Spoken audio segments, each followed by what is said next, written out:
Good morning, everyone. Our topic is all about El Filibusterismo, reported by Blessed Valencian and Johanna Cadao.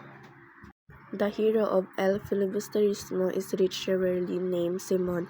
He was Crisostomo Ibarra of the Noli, who with Ilias escaped from the pursuing soldiers and befriended many Spanish officials. So sa El Filibusterismo ni sa Rizal ay si Simon ay isang mayamang Johero na may lihim na layunin na maghiganti sa katiwalian sa lipunan.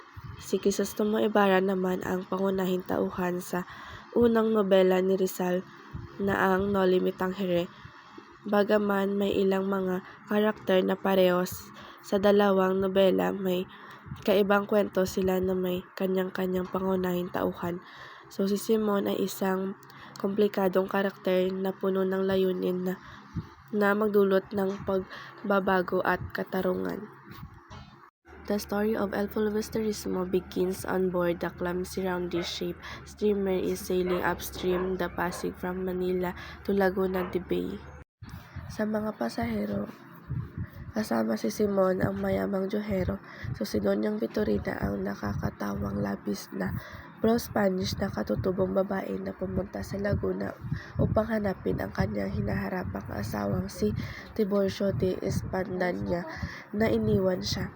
Si Paulita Gomez ang kanyang magandang pamangkin, si Ben Saib, isang anagrama ng Ibanez, isang Espanyol na mamamahayag na sumulat ng katawa-tawang artikulo tungkol sa mga Pilipino.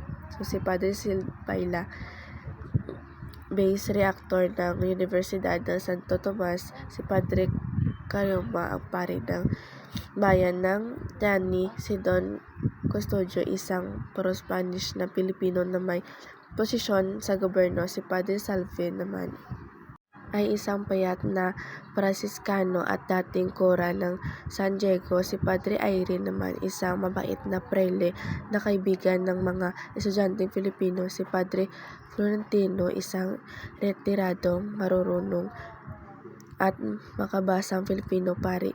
Si Sagani isang makatan at pamangkin ni Padre Florentino at maliligaw ni Paulita, at si Basilio anak ni Sisa at masigasig na mga aral ng medisina na pinansayahan ang kanyang edukasyon ng kanyang tagapagtaguyod, si Kapitan Tiago. Simon, who holds significant influence and engaged in corruption activities, Simon appears to exploit his connection with the Spanish Governor General to manipulate political affairs in Malacanang. His use of wealth and influence to encourage corruption, oppress and masses, and contribute to moral degradation suggests a calculated strategy to incite desperation among the people, possibly leading them to resist or rebel against the established order. So, the main character ay si Simon. Sino ba si Simon? Siya yung continuation ng character ni Crisostomo Ibarra sa Noli Me Tangere. Ito sa story ng El Filibusterismo. This guy is Jerwelly. So, isa siyang mayamang mang-aalahas. So, ang gusto niya ay ang kanyang prinsipyo sa buhay. It is manglunsad ng revolusyon. So, he encouraged the people for experience abuse to join in his rebellion against the church and government. So si Simon dito sa El Filibusterismo, ibang-iba na ang kanyang personality compare doon sa Crisostomo Ibarra sa Noli. Kung doon sa Noli mabait pa siya, malumanay, and then wala siyang plano maghiganti doon sa mga taong ginawa sa kanyang ama. Dito sa El Fili, ang gusto niyang mangyari ay mayroong revolusyon. So ginagawa niya ay in-encourage niya yung mga tao na nabiktima ng mga Spanish friars. So next naman ay si Basilio. So si Basilio ay siya na lang ang natitira anak ni Sisa kasi namatay na si Crispy doon sa story ng Noli Me Tangere. So inampon siya ni Kapitan Tiago, and ang kanyang kasintahan ay si Julie, and then nakapagtapos siya ng doktor. Next is Isagani. So, he is a poet. So, isa siyang manunulat. And best friend siya ni Basilio. So, ang kanyang kasintahan ay si Paulita Gomez. So, nakipag-break si Paulita Gomez sa kanya kasi hindi niya daw makikita yung future niya. Kaya, nagpakasal si Paulita Gomez sa kay Juanito Pelaez. So, si Juanito Pelaez ay isang Espanyol na mayamang Espanyol. Next is Cabezang Tales. So, siya ang punong barangay. So, barangay captain siya. And then, ang tinatawag sa kanya ay si Matang Lawin.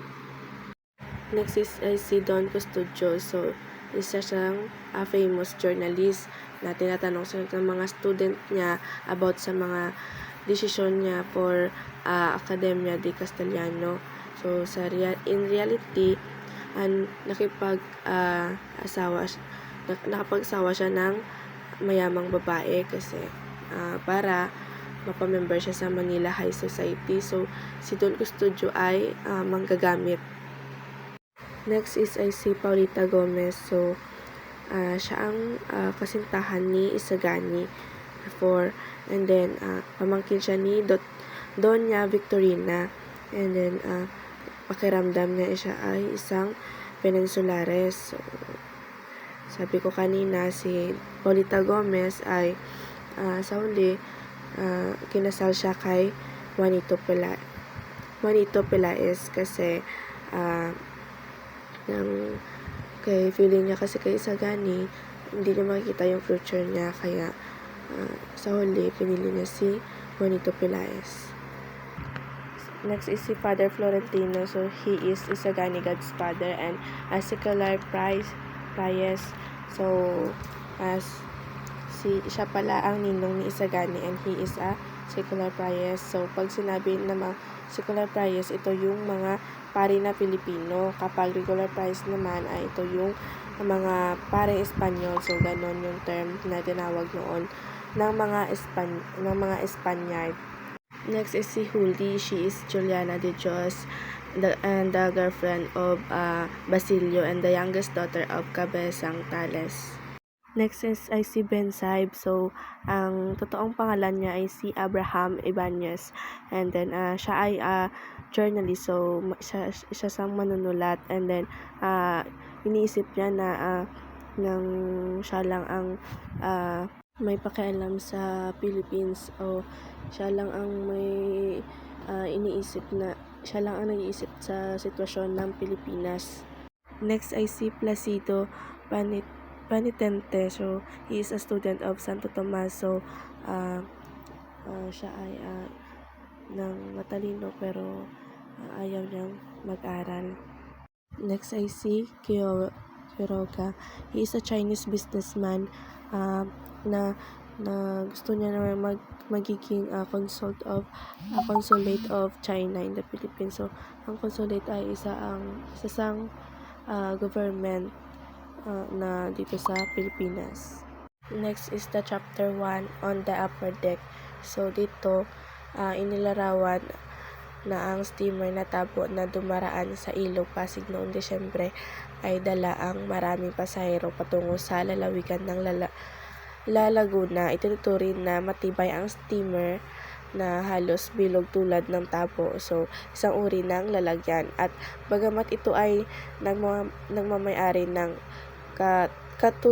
katuyuan ng puti, so, tila marumi pa rin. Ang ginagamit na wika ay nagtataglay ng kahulugan ng kadilaan at kahalagahan na nagbibigay diin sa mabagal at masuring paggalaw ng steamer sa ilog. So, dito naman, ang ibaba ng barko ay puno ng mga tao na may kayumanggimukan at itim na kumakatawan sa iba't ibang etnisidad tulad ng mga Indiano, Inchik at Mestizo. So, sila ay nasa gitna ng kargamento tulad ng mga bali ng kalakal at kahon. So, sa ibabaw ng barko na protektado ng isang tolda mula sa araw, so, ay nakaupo na ang ilang piling pasahero na nakadamit na gaya ng mga Europeo. So kasama ang mga prayle at mga kawani ng gobyerno, bagamat nagtatrabaho ang mga tripulante para malampasan ang mga hadlang sa ilog, tila walang pakialam ang mga pasahero nasa itaas kasi bawat isa ay may hawak na puro sigarilyo na maaaring nagpapakita ng hindi pagkapansin sa mga pagkakaibang panlipunan at paglayo sa realidad ng lipunan. So dito naman pinakita ni Doña Victorina bilang isang kilalang karakter na may kapritso at sobrang gastusin. Siya ay nakaupo sa gitna ng isang grupo ng mga Europeo at hinahanap ang kanyang opinyon hingil sa ugali ng tabo. So isang pangkaraniwang water dipper na ginagamit sa Pilipinas. So si Doña Victorina ay tila naiinis at naglalabas ng kanyang pagkairita sa pamamagitan ng pagmumura laban sa iba't ibang elemento sa paligid niya. So kabila ang mga kaskos bangkas, instrukturang parang bangka, so rafts ng niyog, mga Indian na naglalakad-lakad at kahit na mga manglalaban at nagliligo na nagbibigay sa kanya ng abala sa kanilang kasiyahan at kwentuhan. Ang kanyang pagkakainis ay tila nakatutok sa pagmasigla at maingay at atmosfera na dulot ng mga ito at na sumisira sa kanyang katahimikan at katiwasan. So bagamat may mga kapritso, tinatanggap si Don Victorina sa lipunan kapag kasama niya ang kanyang pamangkin na si Paulita Gomez. So iniisa-isa ni Paulita bilang isang maganda at mayamang ulila at si Victorina ang naging tagapag-alaga nito. Ang pagiging kaakibat niya kay Paulita ay naging sa kanya ng tiyak na antas na pagtanggap ng mga pangkat panlipunan. Ang teksto ay nagbibigay ng maikling pagsilip sa karakter ni Don Victorina na naglalabas ng kanyang mga kakaibang hilig at ang dinamika ng kanyang pakikisalamuha sa lipunan. Sa bahaging ito, may pag-uusap tungkol sa isang lalaki, maaari si Don Custodio na kinikwentisyon ang kanyang mga ideya at aksyon.